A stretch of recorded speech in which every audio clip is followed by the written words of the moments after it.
Hello friends, and welcome back to my YouTube channel, Sunny Days with Sam. Super excited to be here with you guys today. I have a tutorial for you on how to set up your Sentro knitting machine. So my husband got me one of these last year for Christmas, and I immediately fell in love once I figured out how it worked. I honestly like the way that knit stitches look better than crocheted stitches, so I was really excited whenever I got this as a gift. I had so many different ideas of what I could do with this knitting machine. Today I'm going to show you how to set it up, and we're going to look at one of my finished projects, which are leg warmers. Remember, there are multiple settings on your Sentro knitting machine. This is a tutorial for the tube setting. Always make sure that you're starting with that black peg in front. And to start casting on, you're going to thread your yarn under that first black peg, then behind the second one. And then you're going to continue to go in front of one, behind one, in front of a peg, behind a peg. Now those peg have little hooks, so whenever you're going in front of the peg, your yarn is going to go under the hook. You're just going to continue this until you get back to that black peg in front, and then you're going to start to thread your yarn into the machine. So you're going to put your yarn into that little groove, which is right lined up with the black peg, and then you're going to put it through one of the tension holes down below.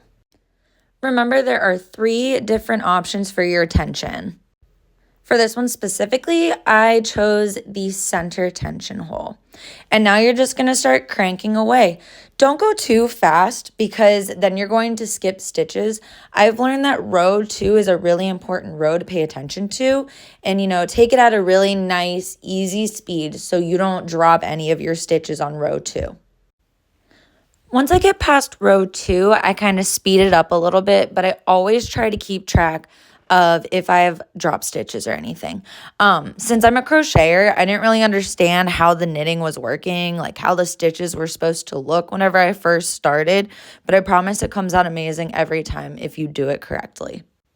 Here's a close-up on those pegs and teeth with the hooks, so you can just kind of see what it looks like. Notice that every single one is going to pick up yarn every time it comes through and pull it down. That is forming those knit stitches. Now on the tube setting, it's really nice because you can just keep cranking and cranking and cranking. Some of the Sentro knitting machines do have a row counter. This one that I have does not.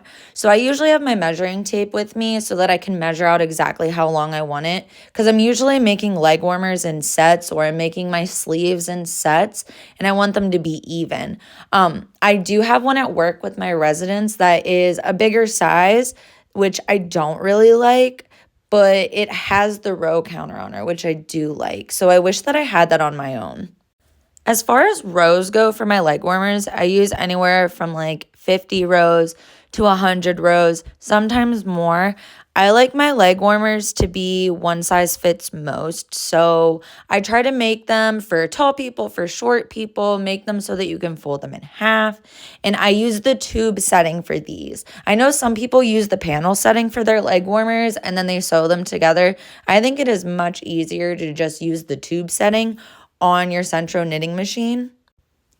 After working with the Sentro knitting machine and seeing how quick it works up, I give so much credit to hand knitters because it's crazy. Watching people knit, it is so tedious. Some people say it's easier than crochet. I would disagree, but also I haven't hand knit anything since I was like 11 years old. I was in a knitting club whenever I was in high school, like 7th grade, 8th grade. I really enjoyed knitting and I got the hang of like how forming the stitches worked. But whenever it came to finishing my projects off, I could never figure out how it worked. Now I think I have a better understanding of how casting off works. And I always wonder if I could challenge myself and start a project and learn how to hand knit again. I just have not built the confidence up. And now I have this funky little Sentro knitting machine.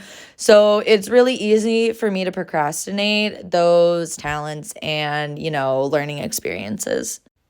So here's a few examples of my finished leg warmer projects. I am going to have a tutorial coming up. It's going to be a full-length video of me using my Sentro knitting machine and making leg warmers. I'm also going to be making another tutorial where I show you how to cast off the machine.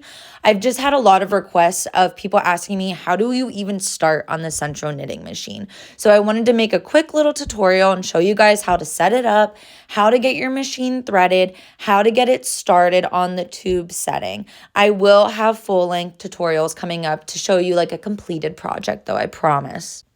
Some of my favorite yarns to use on the Sentro knitting machine are, of course, the Caron Skinny Cakes. As you can see, here is the Plum Party version. Here is the Spectrum version.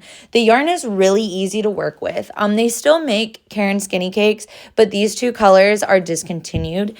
If anybody sees these floating around online, please send them to my email or my DMs.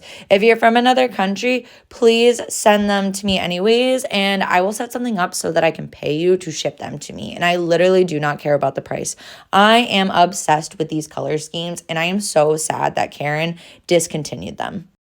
So I hope this video gave you a little inspiration to test out your Sentro knitting machine, make something on it, at least give you the confidence to set it up. Remember to follow me and subscribe to my channel and use code SunnyDaze for discounts on my website. Thank you, friends.